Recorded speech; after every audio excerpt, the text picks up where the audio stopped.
Allahumma rahamna bil Qur'an waj'alhu lana imaman wa nuran wa Tes. Bismillah. Bismillahirrahmanirrahim. Assalamualaikum warahmatullahi wabarakatuh. Waalaikumsalam warahmatullahi wabarakatuh.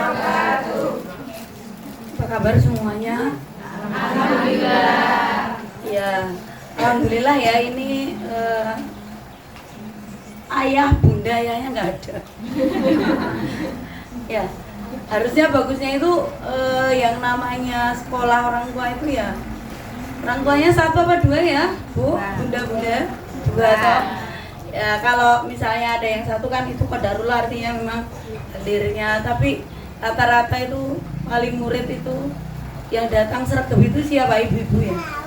Padahal Ayahnya sendiri, ayahnya. oh ada ayahnya tersendiri. Oh gitu. Iya, ya ya udah. Ini kok kadang-kadang hilang, kadang-kadang muncul baterainya. Oh gitu ya. Tapi mungkin ada kalanya bersinergi dalam satu forum gitu ya. Biar oh iya ya, baik, alhamdulillah. Alhamdulillahirabbil alamin. Wa bihi nasta'inu ala umuri dunya waddin. Wassalatu wassalamu ala nabi Muhammadin wa ala alihi wa ashabihi ajma'in. Amma ba'du. Allahumma sholli ala Muhammad wa ala ali Muhammad. Puji syukur sama-sama kita panjatkan kehadirat Allah Subhanahu wa taala yang pada kesempatan pagi ini sudah mempertemukan kita, dan mudah-mudahan pertemuan kita ini penuh keberkahan dan keridhaan Allah, sehingga apa yang kita lakukan itu menjadi amalan mutaqabbalan, jadi amal yang diterima oleh Allah gitu ya. Dan niat dari rumah tadi itu sudah bismillah, mudah-mudahan kita bisa saling mengisi, saling bersinergi dan memotivasi, terutama untuk membangun generasi gitu. Bangun generasi. Indonesia ini sebuah negara yang dulu zaman saya SD, SMP itu zamannya disebut negara sedang berkembang. Ada negara yang terbelakang, atau juga nanti setelah sedang berkembang itu menjadi negara maju. Tetapi alih-alih peradaban dari fenomena yang ada, nggak tahu dikasih label apa Indonesia ini.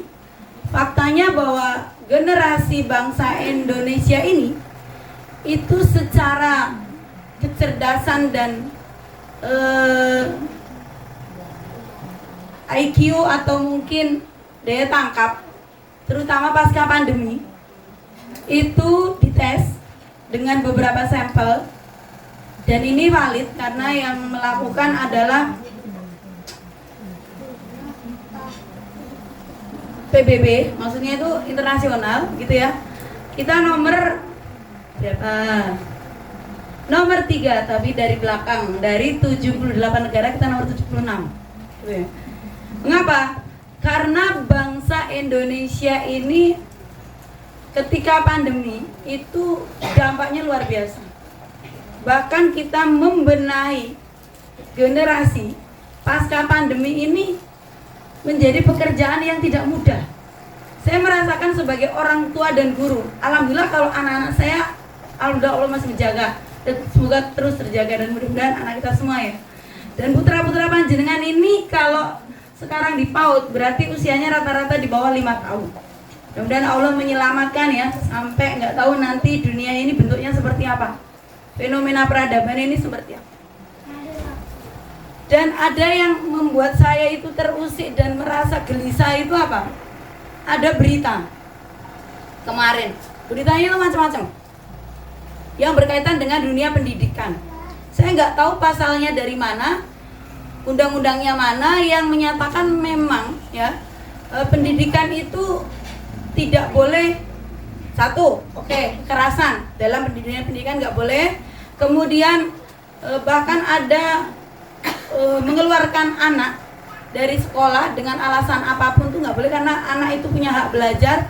Sampai pada akhirnya, mohon maaf, yang namanya hamil di luar nikah di usia SMP, SMA, kalau bulan Juli kemarin tuh SD di Yogyakarta sudah ada, dan di terakhir umur 9 tahun itu di Ponorogo saja. Kita tahu Ponorogo itu kan kota santri gitu ya. Kotanya pondok, Gontor aja itu kan orang mikirnya Ponorogo gitu, Gontor. Kemudian walaupun Gontor itu ada yang di Mantingan, ada ditaruh di Jember, ada maksudnya cabangnya itu ada. Tetapi Ponorogo dalam bayangan kita itu adalah kota santri. Itu anak-anak itu selfie, pakai baju SMA, pakai kerudung lagi, kelaminnya dilebokke, perutnya besar. Itu masuk berita.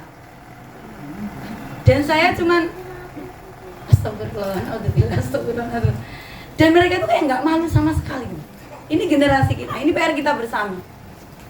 Saya mikir orang Indonesia, oke, ada yang dia itu bisa menjadi pintar. Tapi saya mengamati anak-anak sekarang itu adabnya kurang. Adabnya itu kurang. Kalau jenengan tahu di pesantren, dunia pesantren, adab itu ditinggikan, benar-benar ditinggikan. Sehingga ketemu dengan gurunya itu berhenti, nunduk, salaman. Bahkan kemarin tuh saya mendapat masukan dari seorang wali murid. Beliau itu rumahnya di sekitar Jogaryan. Waktu itu saya ngisi di sana. Itu berkata bahwa tolong mungkin di SDIT sekolah saya ya, dibenahi cara salamannya. Cara salamannya gimana? Coba sekarang putranya jenengan, kalau salaman itu salaman, ya kan? Terus diletakkan di mana tangan jenengan? Di pipi, gitu kan? Di batok. Yang benar di mana? Hidung. Dan mungkin di rutab Al-Qarni harus dimulai hal itu. Dan di rumah juga salaman itu di hidung, karena indera pencium itu hidung. Bentuk takdim itu seperti itu. Nah, ini yang orang sudah lupa dan malah diubah. Saya sampai kadang-kadang kalau saya yang piket, saya bilang dari sana tuh, ini sampai materinya belum tuh, anak murid jalan dari sana, salaman di hidung. Apalagi kalau sawalan itu ya, sawalan itu satu sekolah yang putri namanya guru putri, salimnya di hidung. Kalau salim di hidung ngomong apa sampai meniren. Tapi itu fakta bahwa itu fenomena yang terjadi di masyarakat kita. Nah, ini termasuk sesuatu yang paling kecil. Terus lagi, anak-anak sekarang itu dengan guru boleh dekat gitu. Kalau saya sebenarnya menerapkan posisi saya sebagai guru ketika di sekolah, saya sebagai ibu ketika di rumah. Ada 3 hal yang tidak boleh kita lupakan. Tetapi dengan kita itu memposisikan 3 posisi pada anak kita, murid kita, itu jangan sampai membuat mereka itu tidak segan sama kita, melunjak gitu. Nah, posisi tiga posisi ini apa? Saya tetap memposisikan sebagai ibu, sebagai guru, dan sebagai sahabat bagi anak kita, bagi anak didik kita. Maksudnya apa? Ketika saya di rumah, saya menjadi ibu, gitu ya. Saya menjadi ibu, saya menjadi guru yang mendidik mereka menjadi lebih baik. Saya menjadi sahabat untuk tempat curhat. Jangan sampai anak kita curhatnya ke orang lain. Gitu. Okay.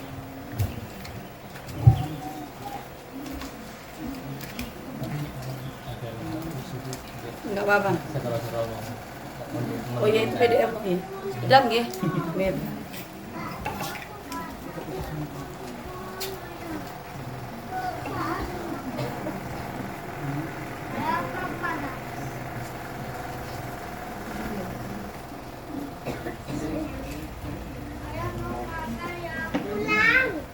Pulang. Pulang.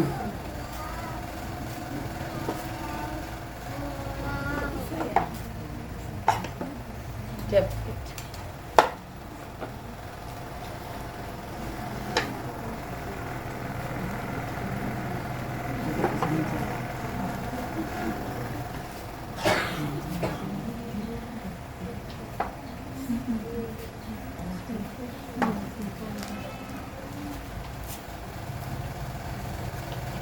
Ya. Nah, kita memposisikan 3 hal itu tadi. Jadi menjadi ibu, menjadi guru dan sahabat bagi anak-anaknya, baik saya di rumah, juga saya ketika mengajar. Ketika saya juga punya santri-santri di luar saya mengajar, saya juga tetap memposisikan seperti itu. Jangan sampai anak kita curhat dengan orang lain. Ya. Jadi menjadi ibu itu harus yang menyenangkan, pokoknya menyenangkan gitu. Itu prinsipnya seperti itu. Nah, bagaimana gitu ya? Ketika saya sebagai guru dan bertemu dengan wali murid, dan posisi saya saat menjadi orang tua ketemu dengan wali kelas, berarti pas ya. Jadi saya memposisikan 2 di sini. Saya memposisikan sebagai ustadzahnya dan saya memposisikan sebagai panjenengan gitu. Jadi adil. Mungkin kalau saya sebagai ibu tok di sini dan saya tidak pernah menjadi guru, saya tidak akan pernah bisa bercerita sambil memahami, menyelami, bahkan merasakan bagaimana perasaan guru sih sebenarnya. Terus juga bagaimana sih perasaan orang tua ketika gurunya begitu. Nah, maka ada satu hal yang mesti saya sampaikan kepada wali murid itu apa? Sebelum banyak hal kita lakukan ya para bunda, saya bilang gitu. Yang harus kita kedepankan adalah kita harus saling berhusnudon. Berhusnudon itu apa? Berbaik sangka. Saya sebagai guru akan berpikir baik tentang panjenengan, berpikir positif ya, baik sangka dengan orang tua dan berharap orang tua selalu berbaik sangka dengan gurunya. Guru berbaik sangka kepada muridnya, orang tua berbaik sangka kepada anaknya, anak berbaik sangka kepada gurunya, anak berbaik sangka kepada ibu bapaknya. Itu penting, karena baik sangka ini menjadi kata kunci keberhasilan, kesuksesan dalam pendidikan gitu. Nah, terus kemudian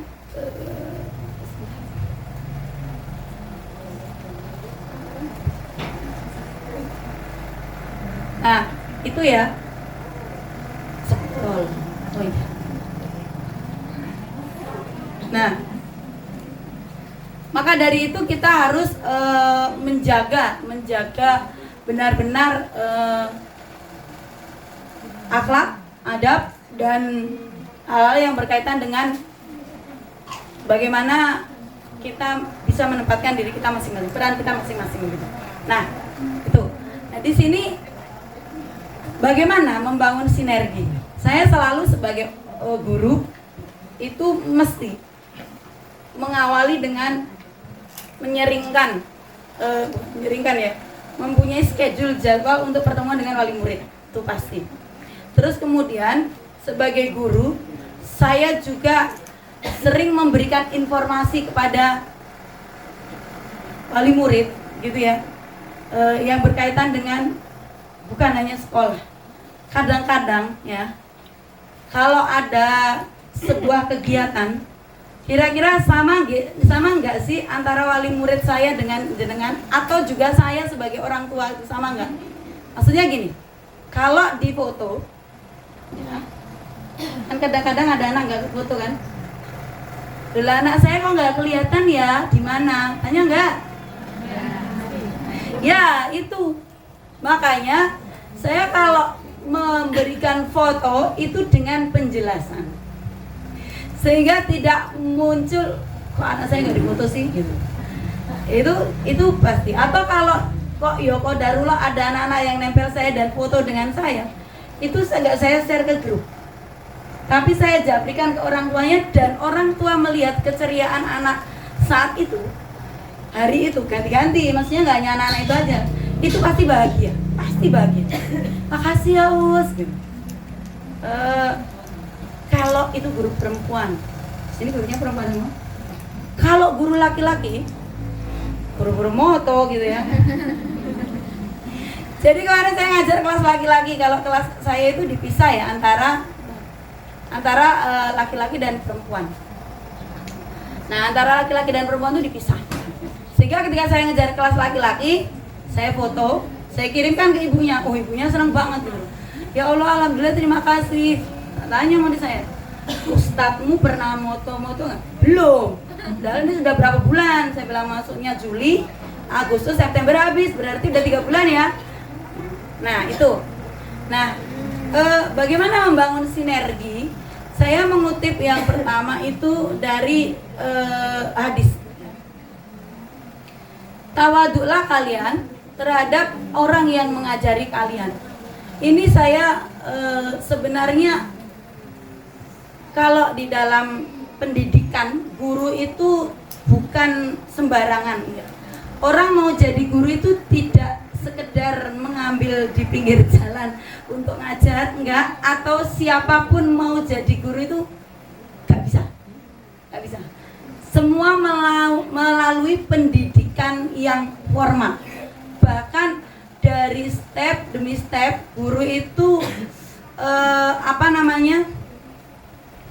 dia mempelajari tidak hanya ilmu pendidikan tetapi psikologi. Bahkan sebenarnya ada bagusnya guru juga itu belajar tentang konseling gitu ya, konseling. Tapi tidak semua guru memahami tentang konseling gitu. Nah, saya selalu menjadi guru yang bagi murid saya, mereka punya kesan khusus. Saya nggak tahu.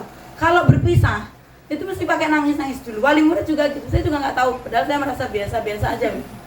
Saya ngajar itu guru mungkin paling santai. Belajar, tar dulu, saya mau cerita. Dan itu paling menyenangkan bagi anak-anak. Karena apa?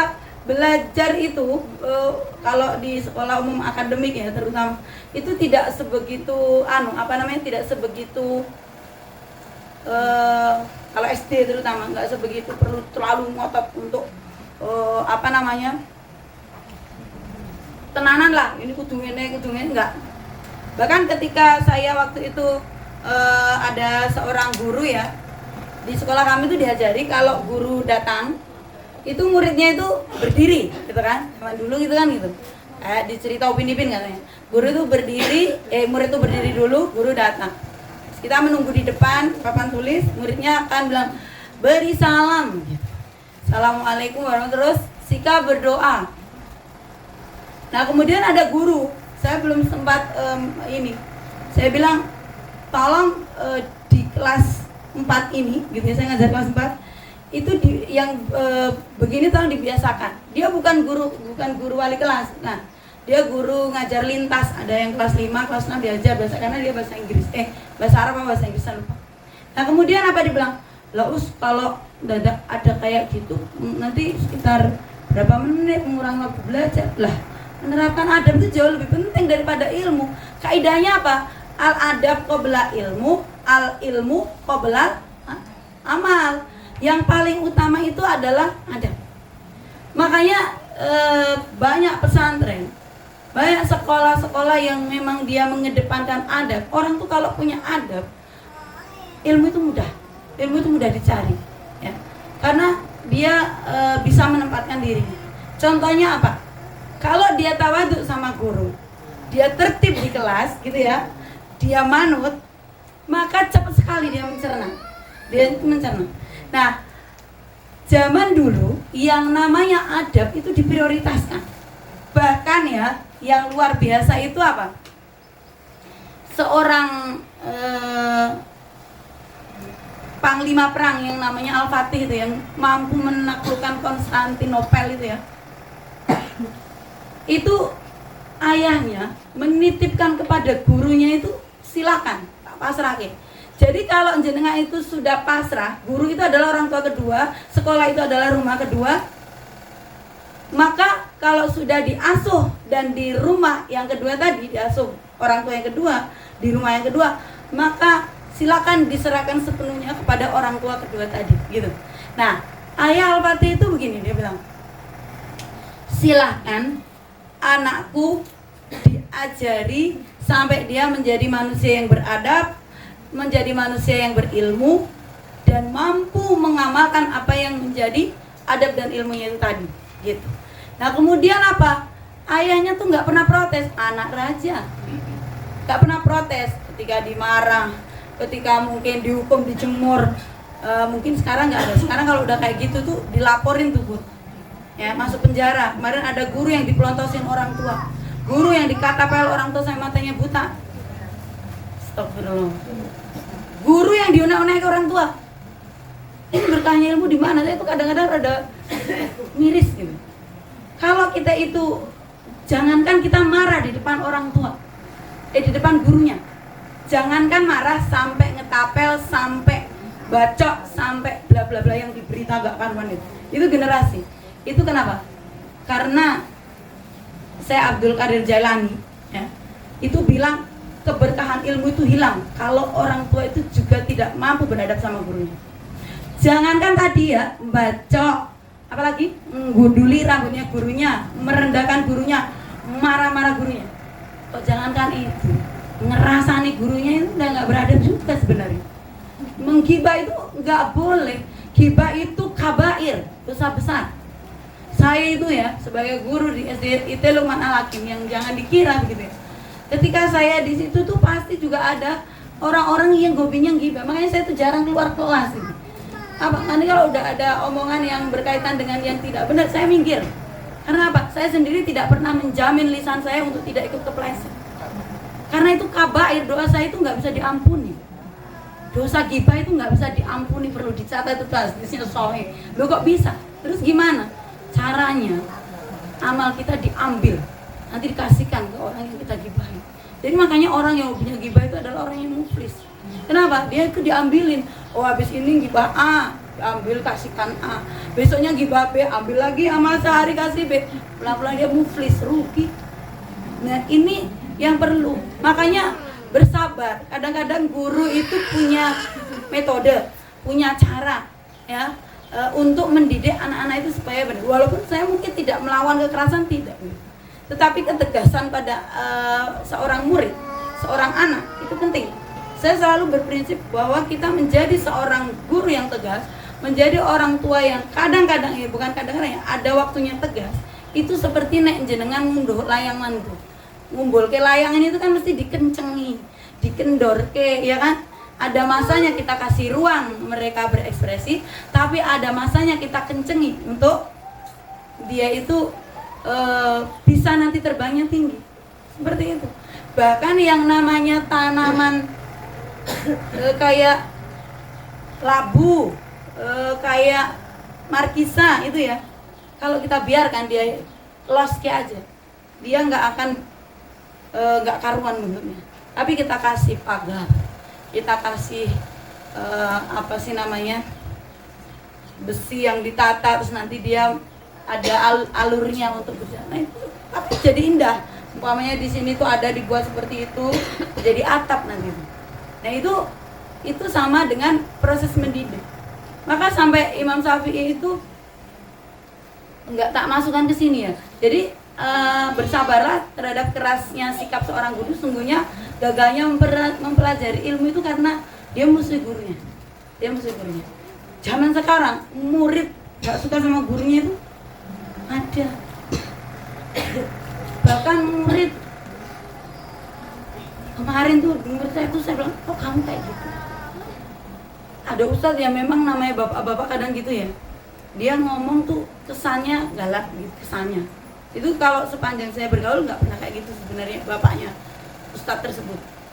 Kalau saya selalu bilang ketika anak saya pulang, dia bilang aku dimarahi guruku, itu saya bilang yang saya lihat bukan gurunya, anak saya.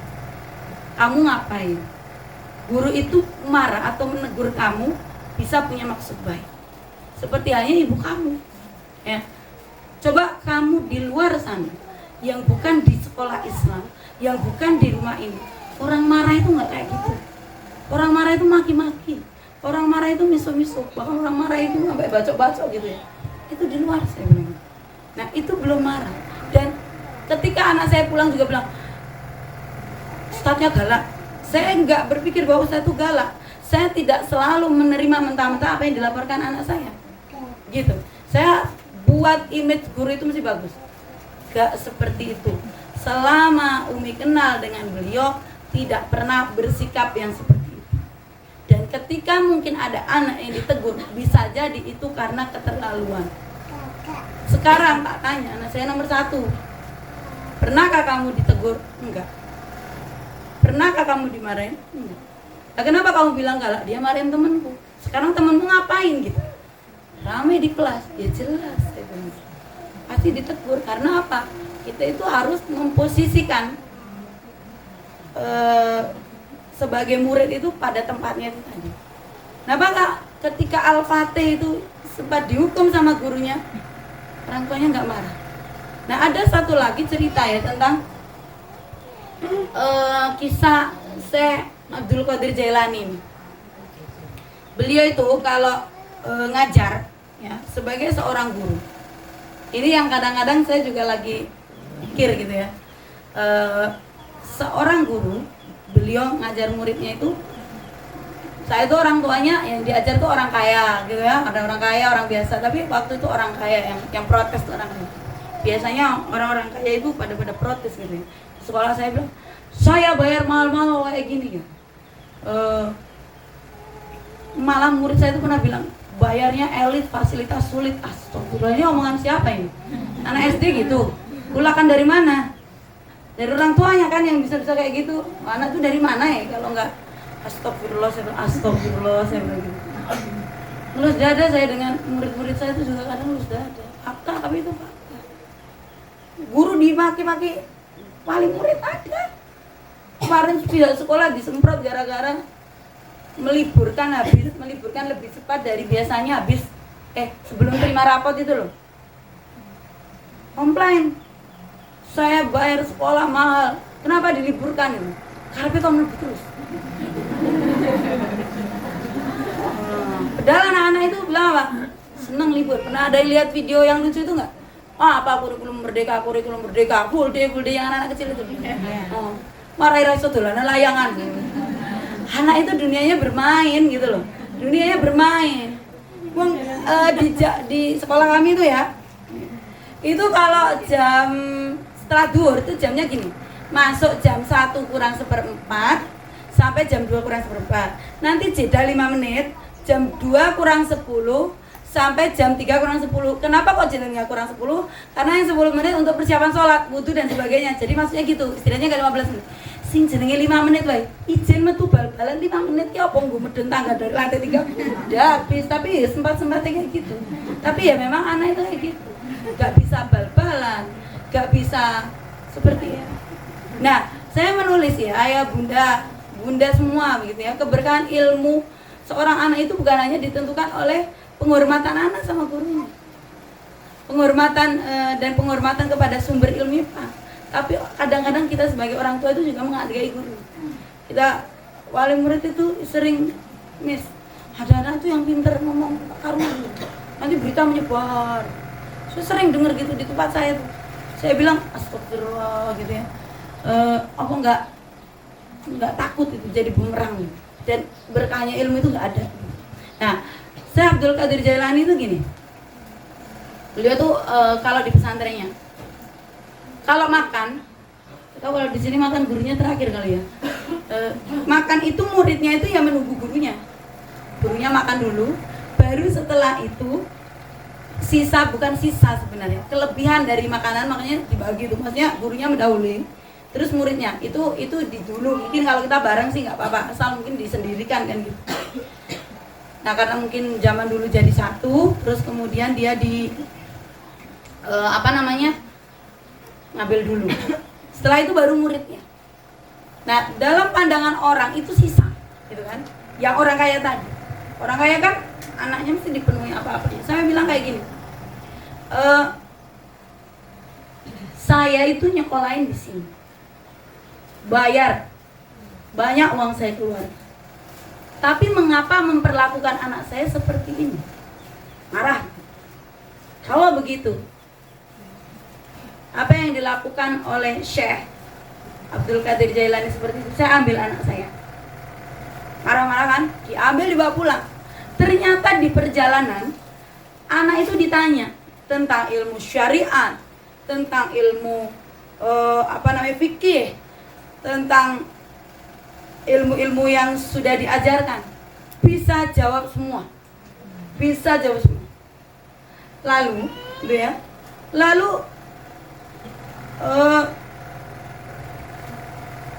Mau balik, wes tak baliknya wae wong nyatanya anakku ya pintar.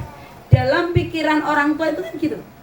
Sekarang anak itu kalau saya selalu menarget anak usia TK, SD, SMP, yang paling utama itu adalah adab dirinya terhadap orang tuanya, tanggung jawab dirinya untuk melakukan ibadah, ilmu nanti dulu. Ilmu nanti dulu. Nanti akan mengikuti. Nah kemudian apa? Sampailah dia datang di padepokan, mungkin padepokan gitu ya, tempat tinggalnya Syekh Abdul Qadir Jailani. Dia bilang apa? Syekh, anakku tak titipkan di sini lagi gitu. Karena faktanya ternyata anakku ilmunya banyak setelah saya ajar. Jawabnya apa? Mohon maaf, Allah sudah menutup mata batin dia, mata hati dia untuk mendapat ilmu saya lagi karena sikap orang tuanya yang seperti itu tadi. Silahkan dibawa pulang.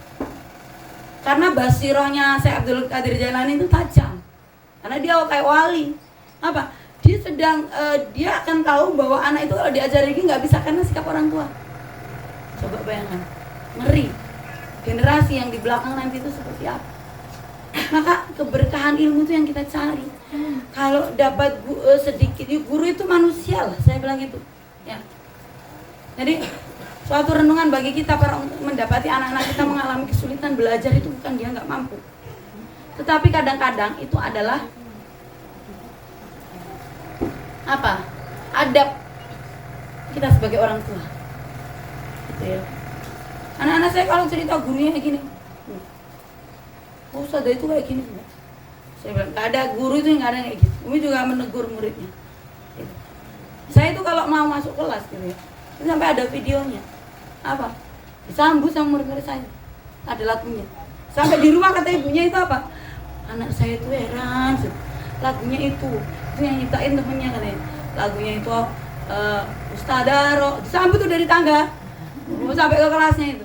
Ustadzah Roma, Ustadzah Roma. Ustadzah Roma sampai di kelas itu sampai tak video tuh. Itu kenapa? Berarti mereka itu menanti kita. Kadang-kadang kita itu ya ada di sini. Kadang-kadang kita itu kalau guru nggak datang seneng jampos. Jampos tahu nggak? Murid saya itu udah tahu jampos. Jampos itu nek mahasiswa dulu jam kosong gitu ya. Ternyata jam kosong itu bagi anak-anak itu membahagiakan. Tapi bagi pelajaran tertentu. Waktu itu saya mengumumkan besok Kamis di jam setelah duhur kita akan latihan mau milad esluha. Jadi maaf Ustazah ngajar ke sini. Ya. Gak seru dong. Kan Ustazah pas gak ngajar. Maksudnya pas Ustazah ngajar harusnya ke sini gitu. Dan itu dikeluarkan oleh lisan murid-murid gitu. Nah itu apa? Ya berarti alhamdulillah murid saya mencintai gitu ya. Murid saya mencintai karena cinta yang tulus itu tidak pernah pupus gitu. Seperti itu kan. Cinta yang ikhlas itu nggak pernah kandas gitu. Nah itulah cinta guru pada muridnya. Dan setiap Jumat gitu ya. Saya itu mungkin di sini dibiasakan kalau Jumat masuk. Saya apa? Hanya kelas saya memang gitu ya. Itu adalah sebuah event, sebuah momen, sebuah kenangan yang tidak akan pernah dilupa oleh mereka sepanjang hayatnya pasti gitu. Karena ada murid saya yang saat ini sudah menikah, itu masih komunikasi saya. Dia nikah, itu kan saya ngado, saya itu dapat kiriman kado. Saya ngisi di Jakarta, kemudian dia tinggalnya di Bogor. Salah. Saya ngisi di Bogor, dia tinggalnya di Jakarta. Nyusul saya ke Bogor.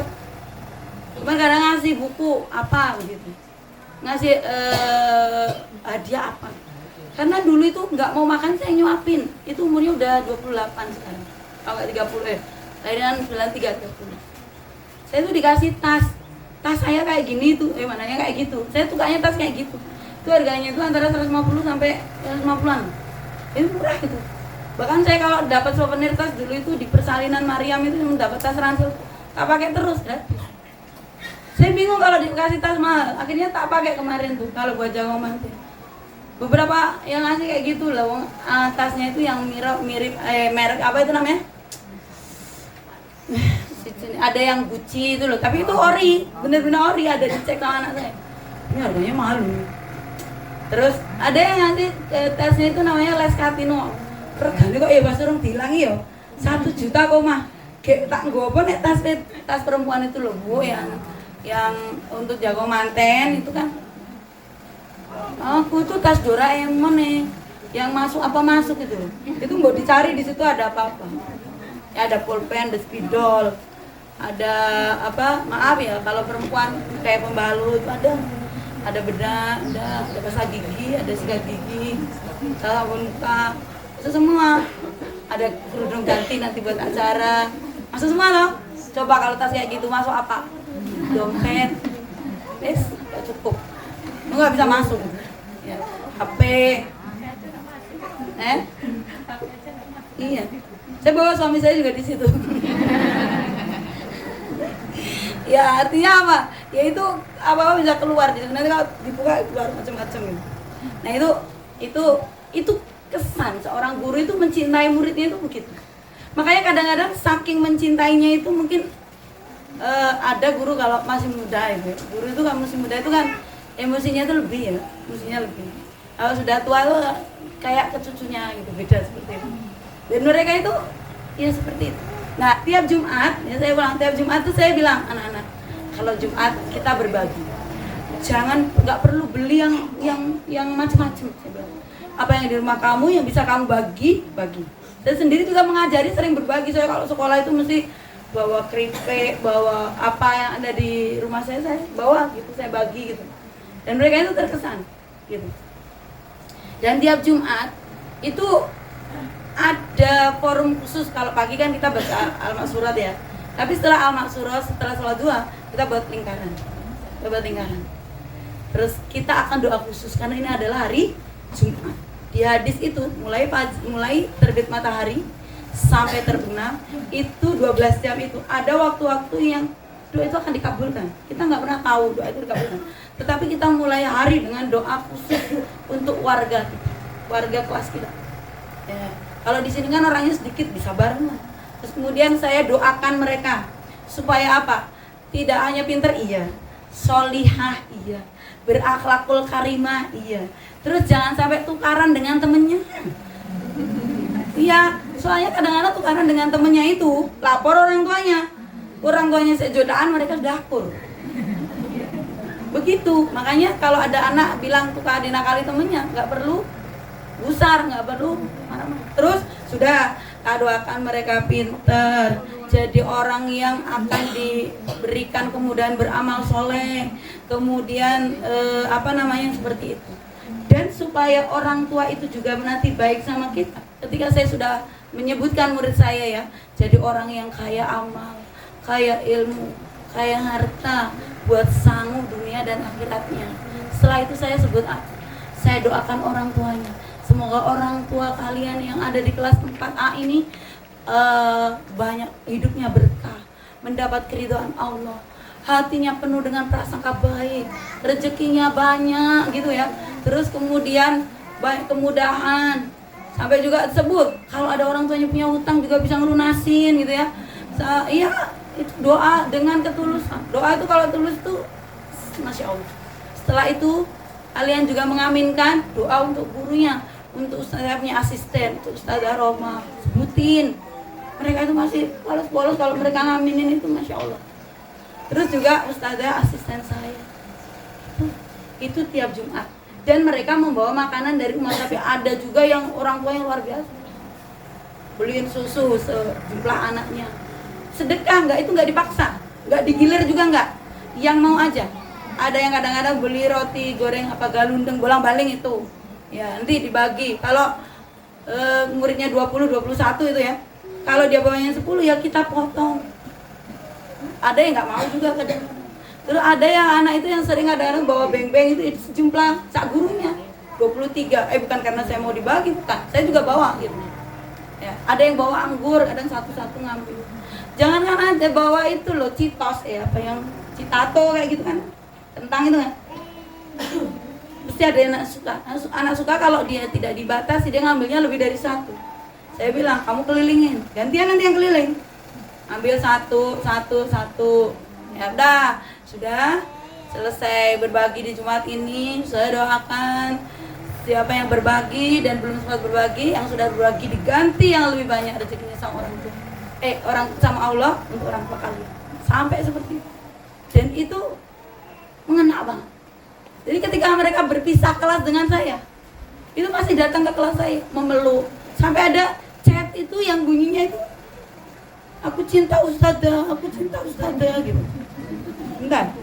Sampai ustadzah itu adalah bukan hanya guru di sekolah, tapi guru kehidupan katanya gitu. Saya bilang ini anak kulakan dari mana gitu. Terus nanti ustadzah Kang, saya tahun lalu ngajarlah 5A gitu.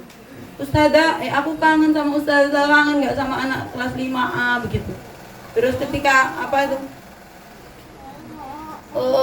ustadzah itu yang membuat aku berpikir bahwa sekolah itu nggak seperti penjara, sekolah itu mengasihkan.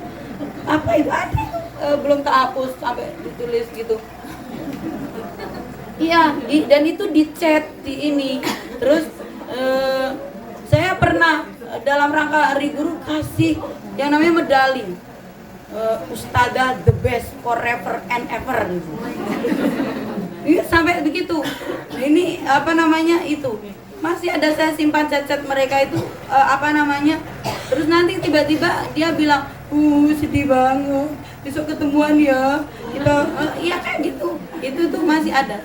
Nah ini apa artinya kita menjadi guru itu punya kesan, dan orang tuanya itu juga pasti itu selalu memberikan apa ya, feedback yang positif gitu loh, karena anaknya itu auranya aura positif jadinya gitu. Nah itu gini ya, keberkahan ilmu, dan kita akan lihat orang tua yang di sininya ya positive thinking, positive feeling, positive wordnya juga ada, positive attitude-nya juga oke, nanti anaknya itu tunggu aja. Nah ini alhamdulillah gitu ya. Anak-anak saya itu 3, anak saya 3 gitu. Anak saya 3 itu yang 1 sekarang koas sedang stasenya itu bedah, dan alhamdulillah sudah menikah juga, dan dia penghafal Quran, dan dia juga sudah jadi daiyah, maksudnya ngisi-ngisi juga. Nah ini artinya apa? Artinya ketika dia dulu dengan bahkan ketika dia dinakali temennya, saya bilang, yang saya tegur dia dulu, kamu ngapain dia sehingga dia seperti itu gitu. Bukan, kita itu kalau ada sesuatu masalah nggak perlu nyenggol orang lain dulu, evaluasi diri dulu, kemudian yang ada di keluarga kita dulu kita evaluasi, nggak perlu lihat saya gitu. Yang nomor 2, luar biasa itu pulang-pulang mesti SD itu mesti apa namanya, ada masalah dengan murid. SMP pernah ada masalah dengan murid. Ya tenang aja, saya nggak nyalain gurunya, nggak nyalain temennya. Saya bilang, kamu dulu sikapnya seperti apa? Kamu sikapnya seperti apa? Kalau ada orang nggak baik sama kamu, coba kamu evaluasi, kamu baik nggak sama dia. Dan yang paling penting juga, kalau dari nilai, saya juga nggak pernah bernegatif thinking dengan nilai-nilai anak saya. Yang nomor 2 tadi itu nilainya SD itu di bawah KKM, kalau di atas KKM 1 aja dia bahagianya luar biasa. 76. Lah KKM-nya berapa? 75. Oh ya wis bahagia, yang penting bahagia anak-anak itu. Saya itu jujur. Oke, nomor 1 itu saya memang rada karena anak pertama ya. Dia tuh ranking 1 gitu rata-rata. Ranking 1 terus. Dari SD, SMP pernah mungkin ranking 2 tapi tidak pernah lebih dari 3. Nah, itu rapotnya tak lihat, soalnya membahagiakan ya enggak sih? Tapi kalau nomor 2 sama nomor 3, bukan saya benci dengan nilainya, bukan. Mbangane jantungan, mbangane emosi, mbangane nilai bocah. Iya kan? Iya, lihat oh bagus, yang penting udah KKM. Yang dibaca akhlaknya oh bagus. Oh akhlaknya dia bagus gitu. Enggak khawatir gitu. Enggak khawatir kalau dia sudah akhlaknya bagus, sikapnya udah mulai bagus, kata gurunya kesannya bagus. Sampai pada akhirnya ketika dia mulai SMA, dia dapat ranking pertama di SMA itu ranking 5 masuk SMA. Padahal sebelumnya itu 5 dari belakang, 10 dari belakang. Nah, kelas 1 itu di kelas 10 ya. Kelas 10 semester 1 itu ranking 5. Naik habis itu ranking 3. Turun sedikit ranking 4 enggak pernah ranking 2 kayak gitu. Memang ranking 1 yang nomor 2 itu pernah. Tiba-tiba kuliah. Pilihan pertamanya dia keterima. Dari kelas 2 sudah tak tanya. Kalau kakaknya tadi dari kecil memang maunya jadi dokter, sehingga doa itu terus. Karena kita bukan malaikat, bukan nabi. Nabi aja doanya Nabi Zakaria 40 tahun dikasih anak. Kita doain anak kita besok SBMPTN, ya Allah semoga keterima. Telat dari SD, dari di PAUD Al-Qur'an itu doakan. Nah, kamu pengen jadi apa? Jangan bubar-bubar ya. Kita ditanya. Iya, anak saya nomor 1 tuh nggak berubah. Karena apa? Karena dia lahirnya bermasalah, sering ke dokter, dia menjadi dokter, nggak pernah berubah. Nah, anak saya nomor 3 beda lagi.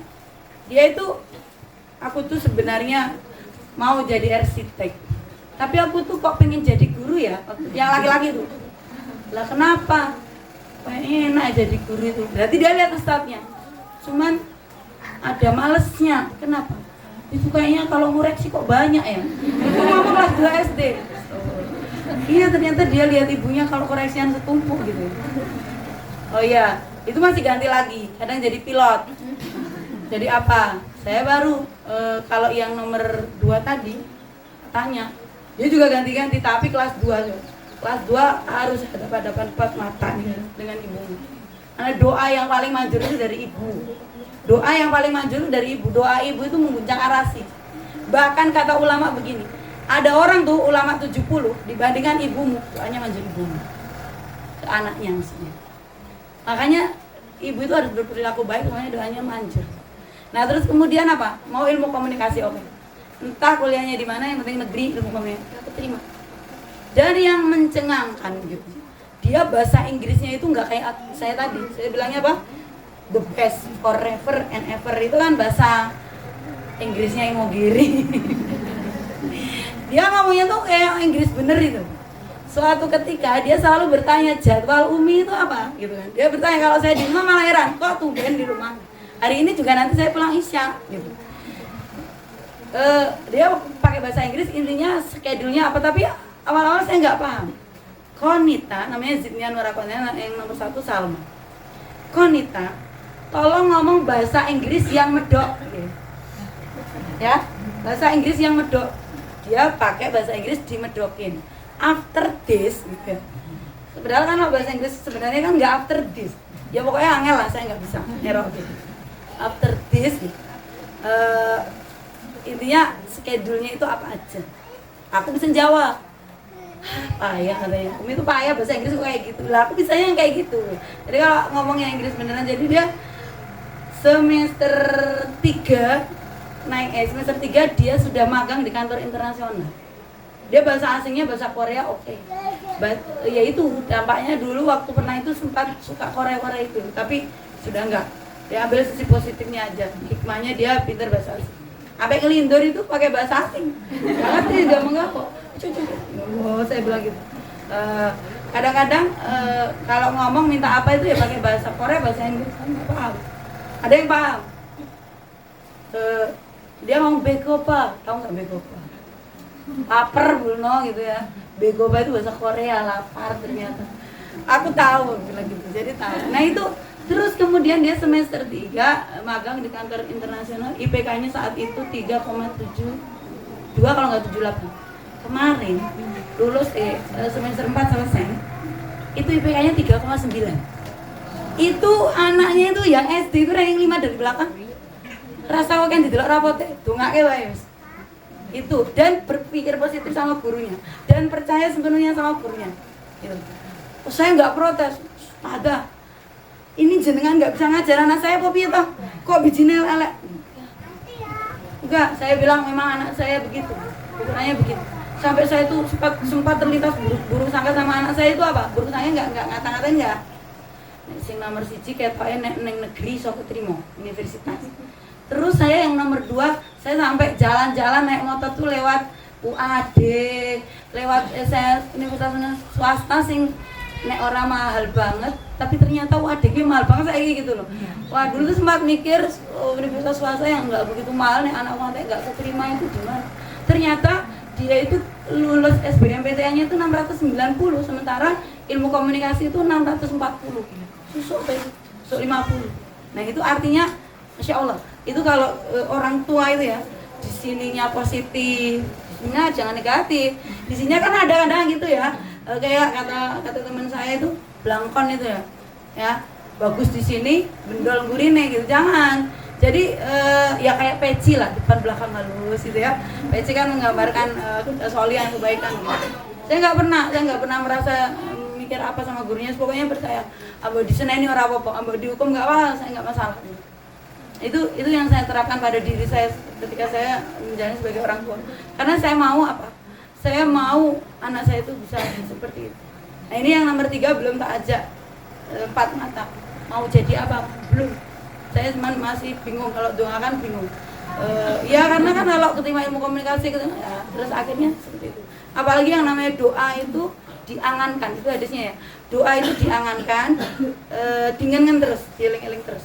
Anakku udah diki, begitu. Itu harus dan detail, nggak bisa cuman sukses. Dan jangan pernah lupa doakan anak kita itu jangan sampai susah gitu. Jadi kebanyakan orang tua kalau mendoakan anaknya kan gue sukses gitu ya, baik, pinter gitu.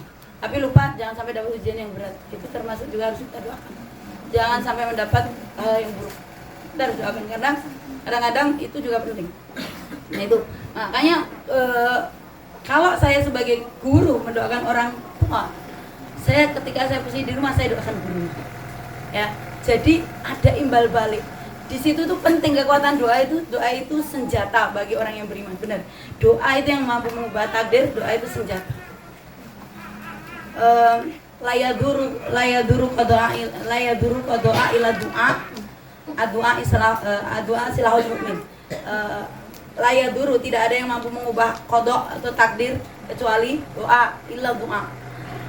Doa silahul mukmin, dan doa yang mengubah dan doa itu adalah senjatanya orang yang beriman. Itu seperti itu. Nah ini ya, kita juga perlu ya bersabar.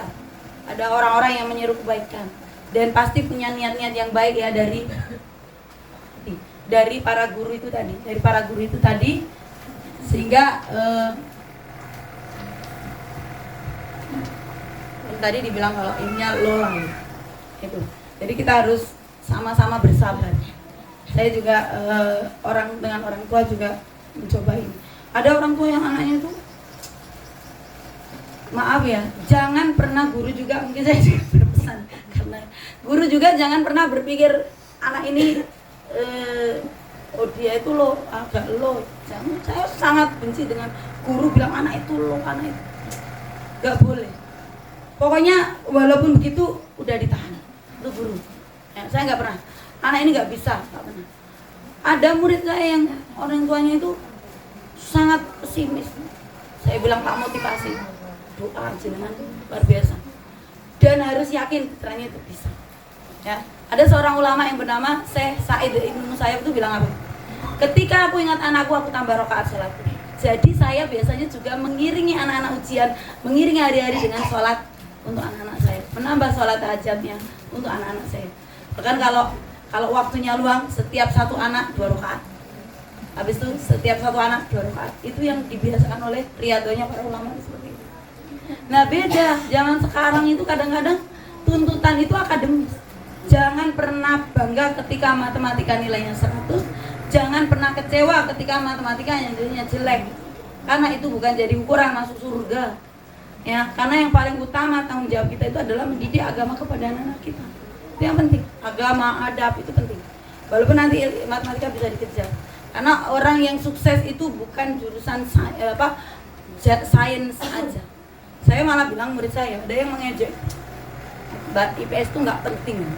Saya bilang nggak ada ilmu yang nggak penting karena itu semua datangnya dari Allah. Saya bilang begitu. Mengapa? Kalau kamu menghina IPS itu nggak penting dan PPKN itu nggak penting. Kadang-kadang orang tua alah ya meng IPS nek bijine songo IPS lah matematikane 6. Gelo kan. Nek PPKN songo ki yo biasa wong ming hafalan. Itu kehidupan sehari-hari gitu. Jangan seperti itu. Karena apa saya bilang ini bukan hanya urusan masalah budi pekerti, bukan masalah apa aja, bukan. Saya bilang aja yang paling sederhana. urusan yang ada di negara kita dari pusat sampai bawah itu IPS semua sebenarnya. Sekarang bilang IPS nggak penting, ya nggak? Urusan interaksi antar manusia IPS juga. Kamu jajan ke kantin IPS juga, saya bilang kan ekonomi, ya kan? Kamu pulang rumahmu di mana itu geografi, gitu kan? Terus kamu juga RT mana, RW mana itu IPS juga. Kamu urusi surat-surat KTP kamu itu IPS juga. Oh jangan dikira itu contohnya ya. Maka kadang-kadang gitu ya, ada orang tua tuh yang kalau sampai dia nggak terima, walaupun zaman juga sudah berubah, kita tetap harus menjaga akhlakul karimah. Nah itu ya poinnya seperti itu. Bagaimana kita itu yang paling harus ada di dalam diri kita itu sebenarnya kata kuncinya 4 poin tadi dari semuanya. Apa? Yang positif ada dalam pikiran kita itu ya, positive thinking. Positif sini healing.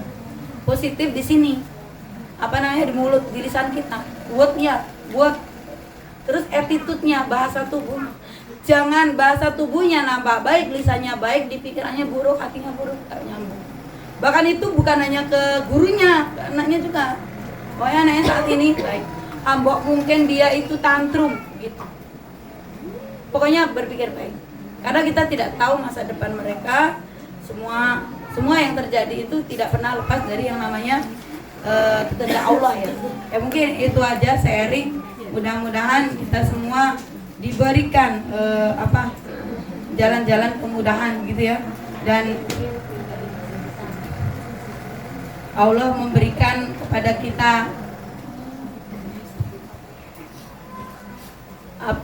petunjuk selalu senantiasa untuk bisa mendidik putra-putri kita baik, memposisikan kita sebagai guru, memposisikan kita sebagai ibu, dan memposisikan kita sebagai sahabat. Sampai anak saya yang nomor 1 kemarin habis SEMHAS itu seminar hasil gitu, jadi skripsi gitu. Habis skripsi pulang, nanti nyambi koas itu ngapain? Ditanya dokternya, pembimbingnya, batinku nikah aja gitu. Terus bener kamu mau nikah? Oh iya, cerita. Ya udah nikah kemarin. Memang pas 2021 dulu udah ada yang beberapa tanya. Udah bismillah kita istiqoroh yang mana? Udah yang itu. Sudah kita proses. Dengan tidak siap juga itu prosesnya dari ketemu saya dengan Iwannya itu bulan tanggal 18 Mei. Terus silaturahmi keluarga saat yang tanggal merah itu loh, yang hari 1 Juni tuh, hari Pancasila. Nikahnya 9 Juni.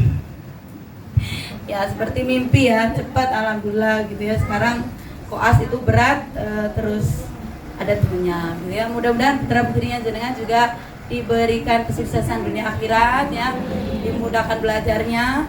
Juga kita selalu meyakini anak kita sukses secara sumul ya, sumul itu keseluruhan ya, baik agama, ilmu pengetahuannya, jadi teladan dan semuanya. Begitu, mohon maaf lahir dan batin. Assalamualaikum warahmatullahi wabarakatuh.